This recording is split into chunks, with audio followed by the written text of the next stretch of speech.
Welcome to the Classic Soap Operas podcast. Hey there. You have definitely tuned into the perfect place if you want to deep dive into the, well, opulent, dramatic, and sometimes just absolutely wild world of the Carrington family. That's right. Today, we're taking a shortcut, really, to getting you well-informed on a show that, it didn't just define an era of television. It was the era for so many people, Dynasty. Exactly. And we're hitting both, right? The original 1980s powerhouse that basically set the template for primetime glitz. And its more recent reboot, which was, equally captivating in its own way.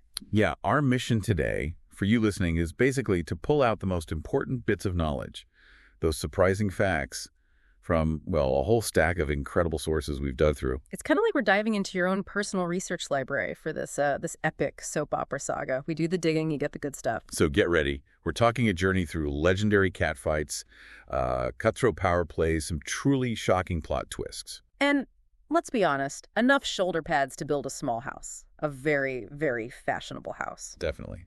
We'll unpack the key characters, those major turning points that really, redefine TV drama. Yeah. And why these shows grabbed and then re-grabbed our imaginations across different generations. It's going to be fun, definitely engaging, and, well, thoroughly dramatic. Guaranteed to leave you knowing more than you thought possible about the Carringtons. Okay, so let's start by setting the stage with the original Dynasty, the 1981 series. This show was, it was a genuine phenomenon. Right. Premiered 81, ran for 9 seasons, which is a solid run. A very solid run. And then there was that 2-part reunion miniseries later on trying to tie things up a bit. 9 seasons? Can you even imagine the sheer volume of drama? That's, 222 episodes in syndication? Yeah, something like that. Technically 219 broadcasts in the U.S. because some were multi-hour specials. But yeah, 222 syndicated episodes. It's an incredible amount of turmoil for one family. Just staggering. And who are the minds behind this epic? Well, the creators were Richard and Esther Shapiro, and they had some serious producing power behind them, like Aaron Spelling and Douglas S. Kramer. Giants. Spelling, definitely. And their goal, it seems, wasn't just escapism, though it was definitely that.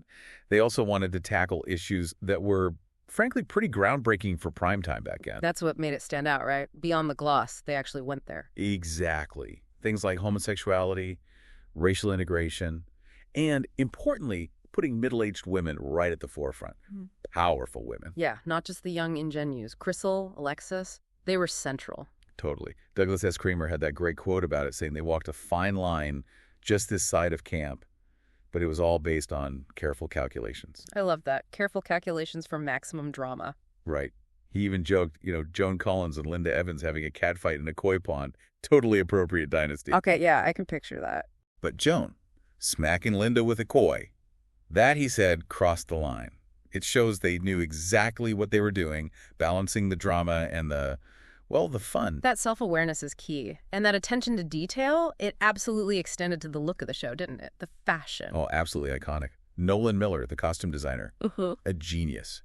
He created something like 3,000 costumes over the whole series. 3,000? Wow. His rule was, apparently, I never want to see them wearing the same outfit twice, which is just incredible. And the budget reflected that, right? Wasn't it something crazy per week? $35,000 a week for wardrobe in the 80s. That's insane. No wonder it basically defined power dressing for the decade. Those shoulder pads. They weren't just reflecting trends, they were setting them. It became a whole industry. Yeah, they had the Dynasty collection clothing line. Haute couture based on the show's costumes. And the perfume Forever Crystal. Oh, I remember that. And Carrington cologne for men. Exactly. And Linda Evans, because of Crystal, she even became the spokesperson for Crystal Light. It was huge, a cultural phenomenon. It really was. And it says a lot that some of the actors stuck around for nearly the whole thing. John Forsythe, Blake Carrington. He was the only one in every single episode, all 220. Wow. And Linda Evans? She was in 204. And Joan Collins, who, basically transformed the show when she arrived in season 2. Oh, completely. She was in 195 episodes. Their presence really anchored everything amidst all the chaos. Absolutely. Okay, so the stage is set. Lift dive into the saga, season by season. Starting at the beginning, season 1, 1981, The Foundation. Right. So we're introduced to the super wealthy Carrington family in Denver, Colorado. Big oil money. And it kicks off with the big event.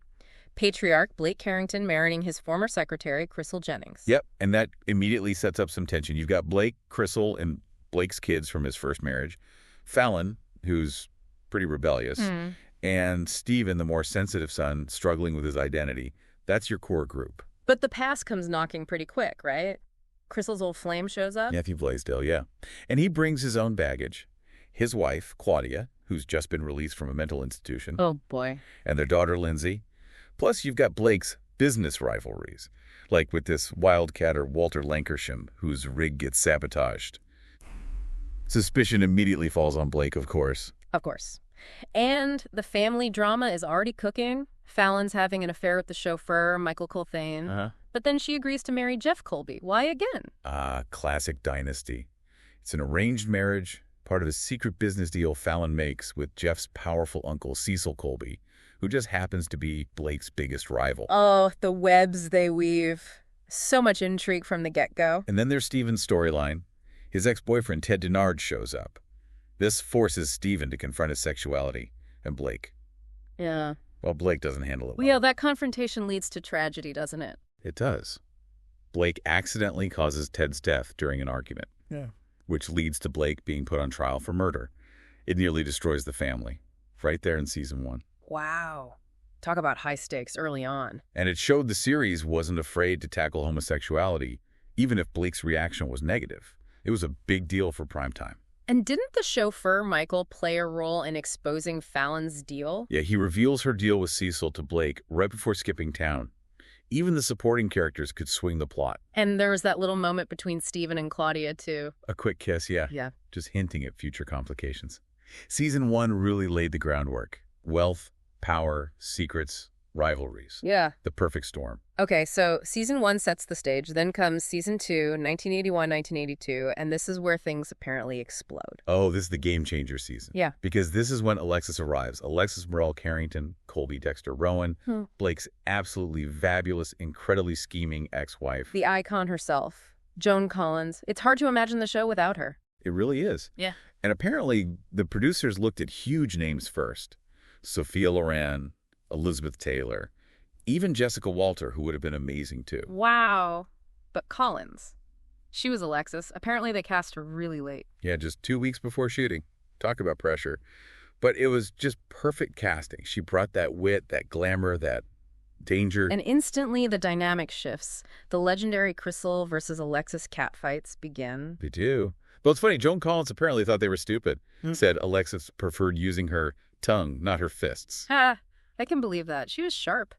But those fights became iconic, didn't they? Pure campy gold. Exactly what the audience wanted. Yeah. But the plot twists in season 2 are just relentless, too.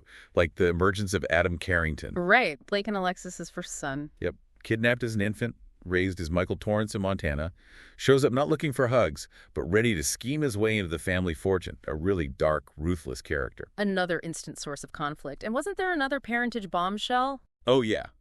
Huge one. Turns out Stephen isn't Blake's biological son after all. What? Nope. He's the result of Alexis seeking comfort with the major domo, Joseph Anders, right after Adam was kidnapped. No way. That's massive. The loyal major domo. Wow, imagine the audience reaction to that. Total shocker. Shattered the family dynamic completely. And the external threats were piling up, too. Blake's supposed friend, Dr. Nick Toscani. The psychiatrist. Yeah. Turns out he has a secret grudge against Blake. Plots revenge, gets involved with Fallon, even orchestrates the kidnapping of Blake and Crystal's baby, little Blake. It just never stops. And Crystal's past comes back, too. Her first husband, Mark Jennings, the tennis pro, lured to Denver by Alexis naturally, just to stir up trouble. Alexis was busy. Always. Plus, Crystal's niece, Sammy Jo Dean, arrives and marries Stephen. Adds this whole other layer of, well, unpredictable energy. Okay, Sammy Jo. Got it. And Anders' daughter comes back, too. Kirby Anders, yeah. Returns from Europe. More potential drama seeds planted. Season 2 really cranked everything up to 11. Okay, so after all that, season 3, 1982, 1983. Does it calm down? Calm down. This is Dynasty. Yeah. No, the drama just intensifies. It opens with the kidnapping and recovery of baby LB, which is incredibly stressful for Blake and Crystal. Right, the baby Adam orchestrated being taken. Well, Toscani orchestrated it in season 2, but the fallout continues. Plus, we get another major character introduction this season. Dexter. Ah, Farnsworth Dexter, played by Michael Nader. Exactly. Adventurous, charming, becomes Alexis's third husband. And you could argue the second great love of her life after Blake. He could actually match her. A worthy opponent or partner, depending on the day. Definitely. And the scheming continues. A PR employee, Tracy Kendall, turns spy for Alexis. Always someone looking for an angle. And Fallon gets involved with another shady character. Yep. European tycoon Peter de Vilbius. He ends up swindling Blake through a horse kidnapping scheme. A horse kidnapping. Okay. And then, this is huge, Fallon disappears, presumed dead in a plane crash with Peter de Vilbius. Whoa, they killed off Fallon. Or presumed killed her off. Presumed. Huge cliffhanger. Huge shock for the audience. And Joseph Anders, the major domo. Things get dark for him, too. Oh, right. The secret about Kirby's parentage. Alexis threatens to reveal it, so Anders, in desperation, sets a fire trying to kill Alexis. Then, overcome with guilt, he unalives himself. Wow. That's incredibly dark for a supporting character arc. It really was. Shows the toll this life takes. And the legal battles continue. Stephen and Blake fight over custody of Danny, Stephen's son. Because of Stephen being gay? Primarily, yeah. Blake still struggles with it, so Stephen actually marries Claudia Blaisdell to strengthen his custody case. Marries Claudia. Wow, okay. Their lives just keep getting more tangled. And Alexis' occasional lover, oil sheik Rashid Ahmed, double-crosses Blake, ends up getting killed. Just another Tuesday in the Carrington world. Okay, Season 4, 1983, 1984. New faces, deeper plots. Who joins the fray now? This is a big one. Dominique Devereaux arrives, played by the amazing Diane Carroll. Legendary. And she's related to Blake. Yes. Revealed to be his wealthy, successful, illegitimate half-sister. And she loves going toe-to-toe with Alexis. Instantly iconic rivalry. Amazing. Adding another powerful woman to the mix. What else happens? Mark Jennings' murder gets resolved? Well, yes, after Alexis is framed, the resolution is wild. It turns out a disgraced congressman, Neil McFain, did it. Okay. While wearing a wig and one of Alexis's gowns to frame her. Okay, that's peak Dynasty right there. Absolutely nuts. Pure sensationalism. Yeah. Amidst that, Blake and Crystal have a happy moment. They welcome their daughter, Christina. Oh, Christina. And Sammy Jo gets an interesting twist, too. Yeah, Daniel Reese, this wealthy newspaper owner, former mercenary type. Sounds intriguing. Is revealed to be her biological father. Yeah. And he leaves her his fortune. Suddenly, Sammy Jo has money and power. Changes her position entirely. And Stephen. He starts a relationship with a coworker, Luke Fuller, openly embracing his homosexuality, which causes tension with Claudia, who he's still married to, remember? Right, the marriage of convenience. And Sammy Jo kidnaps her own son. Yep, kidnaps Danny, more custody drama. It's relentless. But this whole period, 84-85 season, this is when Dynasty hit #1 in the ratings. The absolute peak of its popularity, which makes sense leading into the next season's huge event. Oh, yes. Season 5, 1984-1985, home of maybe the most famous cliffhanger ever, the Moldavian Massacre. Still talked about today. What exactly happened? Okay, so Amanda, Alexis's daughter, is marrying Prince Michael of Moldavia. Big royal wedding. Sounds fancy. Then, bam, terrorists storm the chapel during a coup, machine guns firing everywhere, and the final shot. All the main characters just lying there, seemingly dead, cut to black. Oh my God. That's audacious. How many people watched that? 25.9 million. Everyone spent the whole summer freaking out, wondering who survived. Esther Shapiro called it a fairy tale terrorist attack, like a painting by Goya. Incredible description. Just pure high-stakes television. Did anyone actually die? Lady Ashley Mitchell, a recurring character, was confirmed dead in the aftermath. But the fate of the main cast, that was the big question. And this season also had Sable Colby appear briefly. Jeff's aunt. Yeah, setting up future rivalries with Alexis. And the other big plot, Crystal gets kidnapped and replaced by a lookalike. Rita Leslie. Linda Evans playing both roles. Classic soap trope. Totally. A director named Joel Abrigor was behind it. Layers upon layers of deception. Okay, so Season 6, 1985-1986, we finally find out who survived Moldavia. Yes. The season premiere was the most watched episode of the entire series. A 28.1 rating. Everyone had to know. And famously, Joan Collins wasn't in that first episode back. Nope. She was holding out during intense contract renegotiations. Shows how much power she had. They had to rewrite her scenes, give them to Crystal. Wow. Did she get what she wanted? Apparently so. Reportedly signed for $60,000 an episode. Yeah. A huge sum back then. She came back in episode 2. Worth every penny for the show, I bet. Who else shows up this season? Blake's vengeful younger brother, Ben Carrington. Brought in by Alexis, of course, to help her destroy Blake. More family drama. And Alexis' sister comes, too. Caress Morel, yeah. Hoping to write a telebook about Alexis and make a fortune. Even Alexis isn't safe from family backstabbing. Seems like no one is. And the Crystals look-alike plot continues. It does. Blake unknowingly living with Rita. Very tense. And sadly, this is the season where Claudia has her final breakdown. Oh, right.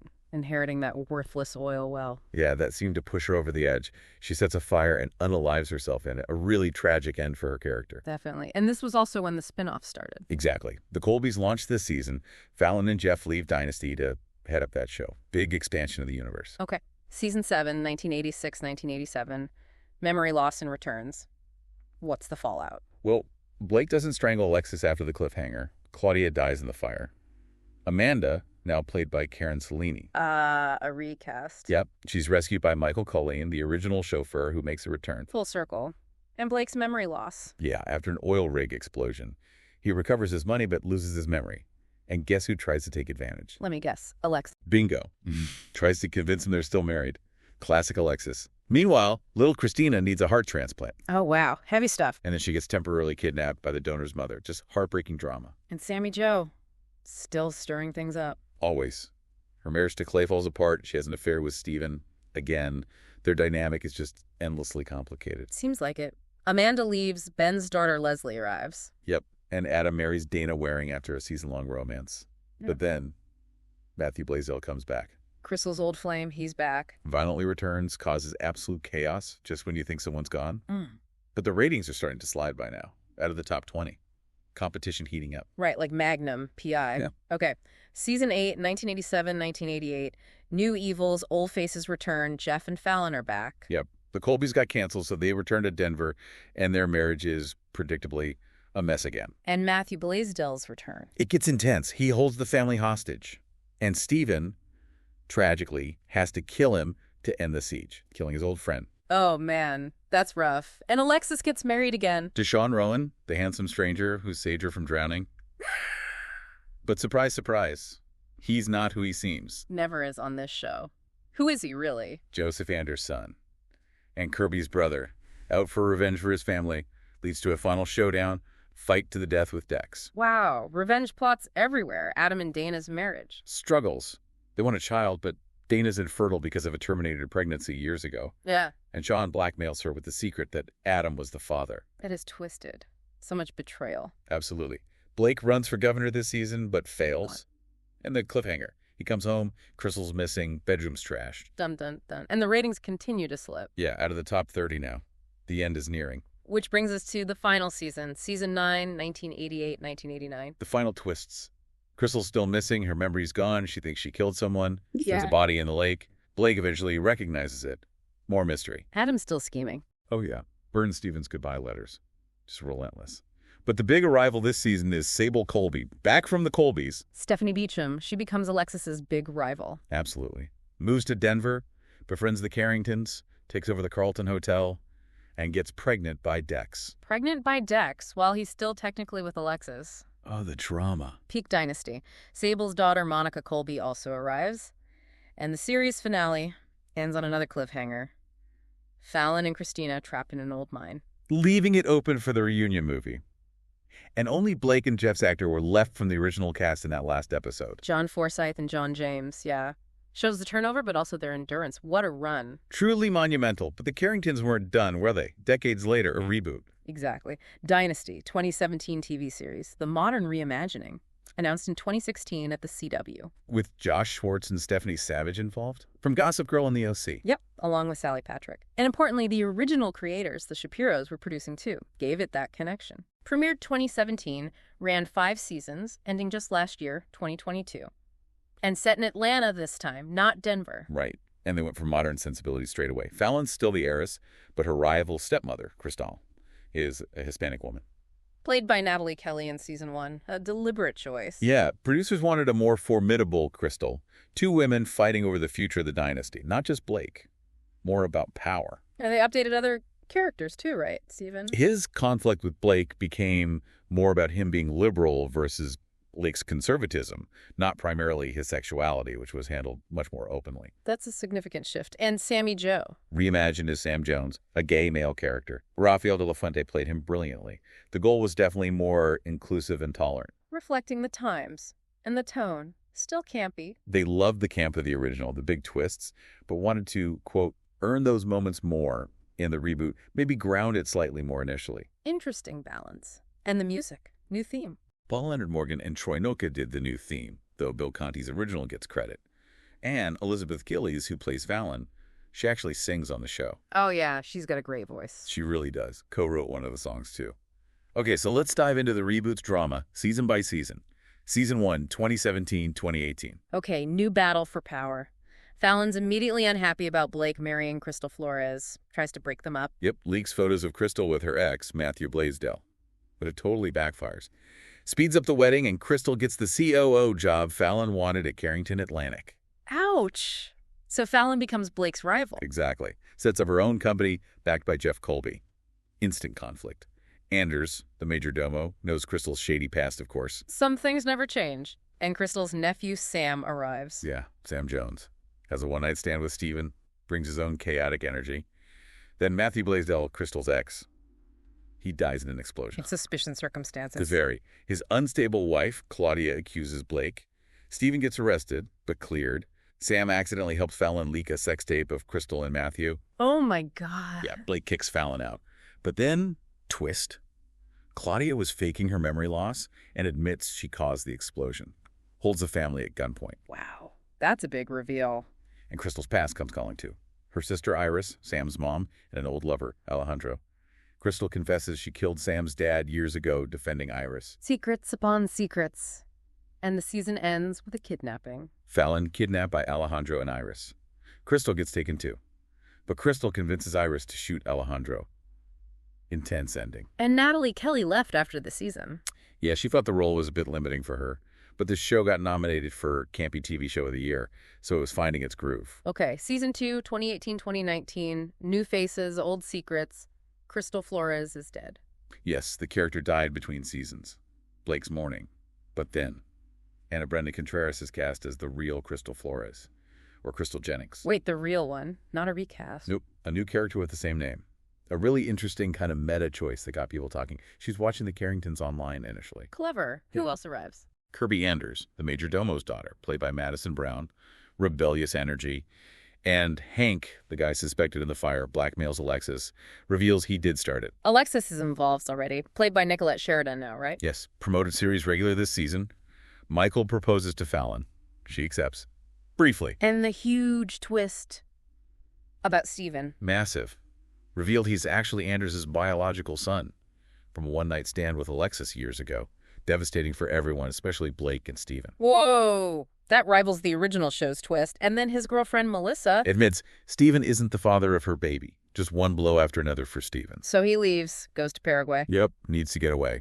Meanwhile, Fallon has a crazy Wizard of Oz fantasy during a storm. Okay, that sounds fun. And chooses Michael over Liam. Blake proposes to the new Crystal. Alexis leaves baby Matthew, who turns out to be Claudia's son, with Sam. Baby dumping. Classic. And Claudia escaped. Yep. Admits she killed the first Crystal, tosses a doll off a roof. Turns out a Manny kidnapped the real baby. So much baby drama. It's relentless, and Jeff and Michael get into trouble. Trying to take down Van Kirk Industries. Jeff gets shot. Michael crashes their car. Cliffhanger. And Anders gets a call. Steven's missing in Paraguay. Yikes. Okay, Season 3, 2019-2020. Revelations and returns. What's the big shocker here? Bodies in the lake. Remember Fallon's childhood friend Trixie who disappeared? Vaguely. Turns out she fell off a balcony during an argument with Fallon years ago when they were drunk teens. Anders and Blake covered it up, put her body in the lake. Oh my God, that's dark. And Fallon confesses. Yeah, but lies that some guy named Mac disposed of the body to protect Blake and Anders. Meanwhile, Liam's in a coma, then has amnesia. And Adam tries to kill him. Of course he does. Blake gets arrested, DNA found in a body bag. Crystal marries him in jail. Fallon gets community service. His family is a mess. Any light moments? Fallon hallucinates musical numbers during a gas leak, pure camp. And Sammy Joe gets married. A male stripper named Ryan, a.k.a. Scorpio, after a bachelorette party blackout. His reaction line is amazing. Wow, blackout me is leaving sober me speechless. Huh?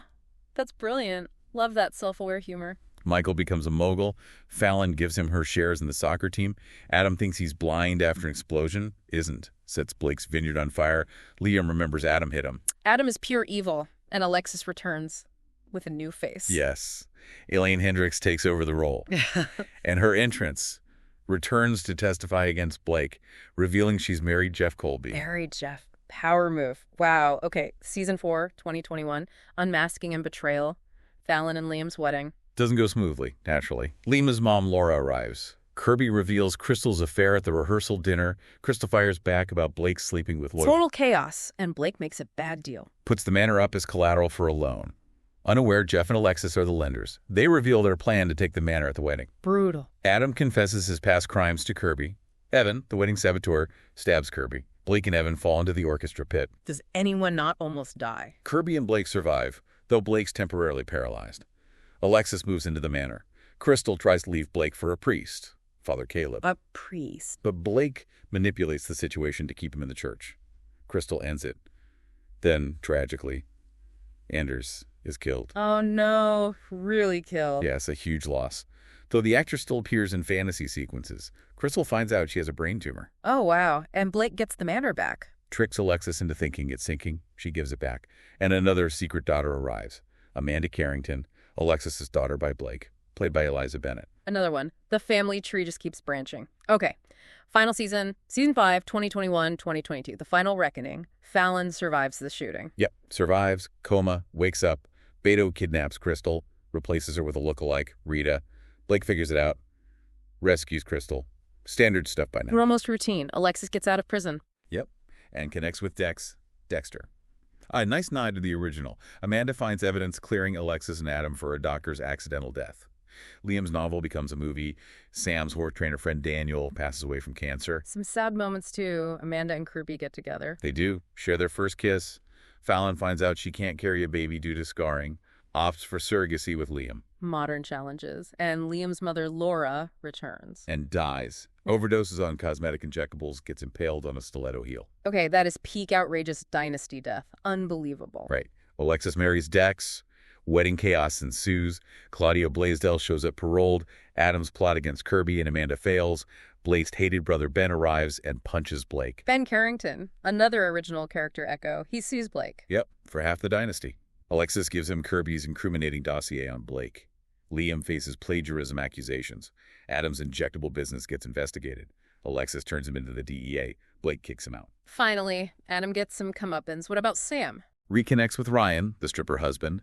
They uncover a sex ring at La Mirage, shut it down with Michael's help, and reunite. A happy ending for Sam. And the series ends. With Fallon fighting for her company, Liam dealing with his issues, and big decisions facing all the Carringtons and Colbys.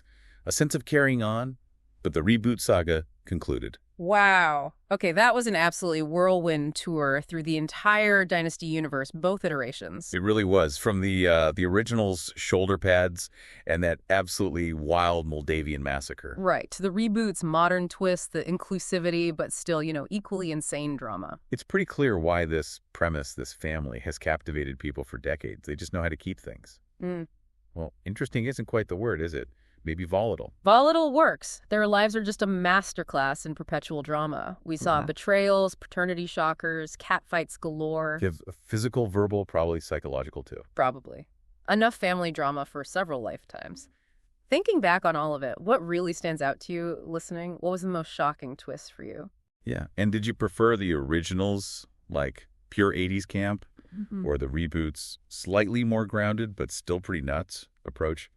Be interesting to know. We really hope you enjoyed this deep dive into the opulent, often absurd, always entertaining world of classic soap operas. Yeah, it was fun revisiting it all. If you did enjoy it, please make sure to like this deep dive. Definitely subscribe to our channel for more fascinating insights and, surprising facts about shows like this. And leave a comment below.